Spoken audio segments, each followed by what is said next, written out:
करेंगे।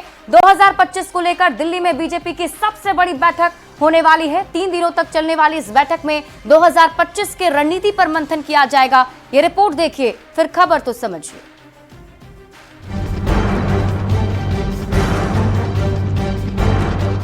2025 का सबसे बड़ा सियासी संग्राम होने वाला है। पाटलिपुत्र के सिंहासन पर एक बार फिर नीतीश कुमार को कैसे बिठाया जाए, इसकी तैयारी 2024 में ही इंद्रप्रस्थ में शुरू हो गई है। अगले साल होने वाले बिहार विधानसभा चुनाव से पहले बीजेपी अपनी रणनीति को अंतिम धार देने में अभी से ही जुट गई है।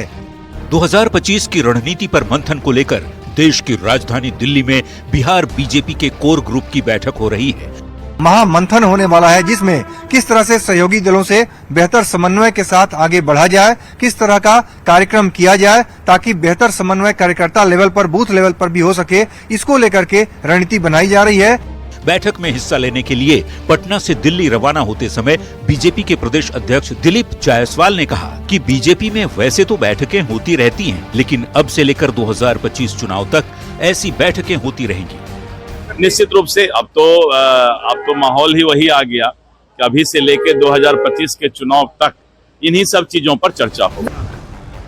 बीजेपी की पूरी कोशिश है कि एनडीए के सभी घटक दलों के साथ बिहार में बेहतर समन्वय स्थापित किया जाए। इसी कड़ी में मकर संक्रांति के बाद बूथ स्तर तक के कार्यकर्ताओं का सम्मेलन होने जा रहा है, जिसके जरिए केंद्र और राज्य में चलने वाली सभी योजनाओं का संदेश बिहार की जनता तक पहुंचाया जाएगा। बताने की कोशिश होगी कि डबल इंजन की सरकार में बेहतर काम हो रहा है। 3 दिन के महामंथन में अगले साल होने वाले चुनाव को लेकर रणनीति को अंतिम रूप भी दिया जाएगा। न्यूज़ 18 के लिए दिल्ली से अमितेश सिंह की रिपोर्ट। और अब आप बिहार बीजेपी के कोर ग्रुप के बैठक के मायने को समझिए।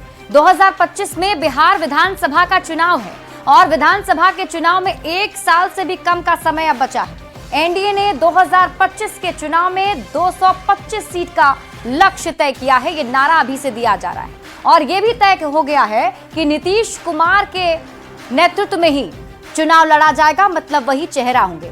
ऐसे में बीजेपी 2025 में लक्ष्य पाने की रणनीति में जुट गई है। हालांकि बीजेपी को सालों भर एक्टिव रहने वाली पार्टी माना जाता है। बैठक में 2025 के चुनाव की रणनीति पर मंथन होने वाला है। जीत के लिए रूपरेखा तैयार की जाएगी कि आखिर किस तरीके से एनडीए गठबंधन किस रणनीति के साथ आगे बढ़े कि 2025 में 225 का लक्ष्य पूरा किया जाए। बढ़ते हैं आगे और बात अगली खबर ही करेंगे।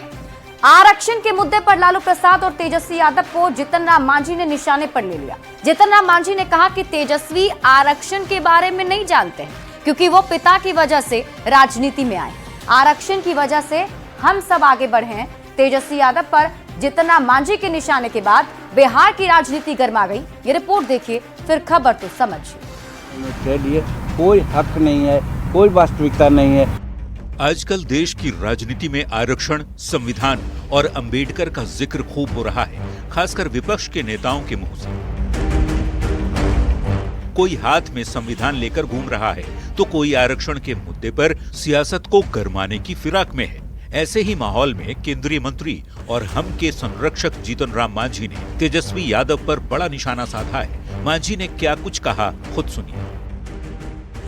पिताजी थे मुख्यमंत्री, माताजी मुख्यमंत्री थे, इसके चलते आज वो राजनीति में है। नहीं तो कौन आंदोलनकारी उनका रहा है पृष्ठभूमि, कौन लोगों से संपर्क उनका रहा है कि जो आरक्षण के बारे में जाने और बोले। उनको आरक्षण के बोलने में कह दिए कोई हक नहीं है, कोई वास्तविकता नहीं है। आरक्षण के संबंध में वो कुछ नहीं जानते हैं। रही बात चिराग पासवान का और जीतन मांझी का, तो चिराग पासवान और जीतन मांझी उसी वर्ग से पैदा हुआ है जहां आरक्षण का लाभ लेकर के हम लोग काम कर रहे हैं। मांझी कहते हैं कि तेजस्वी आरक्षण के बारे में नहीं जानते, क्योंकि वो पिता की वजह से राजनीति में आए हैं। मांझी के बयान ने जाड़े के मौसम में बिहार की सियासी माहौल को बेहद गर्मा दिया है। माननीय मांझी जी, आप किस आरक्षण की बात कर रहे हैं?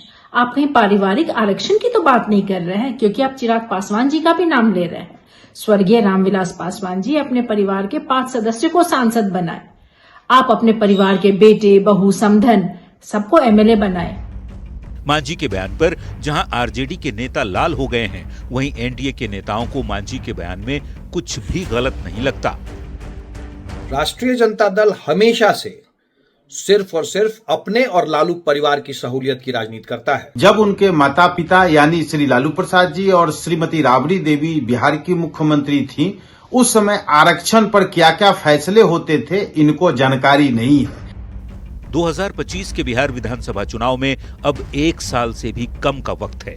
ऐसे में विपक्ष के नेता बार बार आरक्षण की बात कर इसे एक बार फिर सियासी मुद्दा बनाने की तैयारी में है। चूंकि जीतन राम मांझी की पहचान बिहार के बड़े दलित नेता के रूप में होती है, ऐसे में एनडीए की ओर से मांझी ने आरक्षण के मुद्दे पर तेजस्वी को जवाब दे दिया है।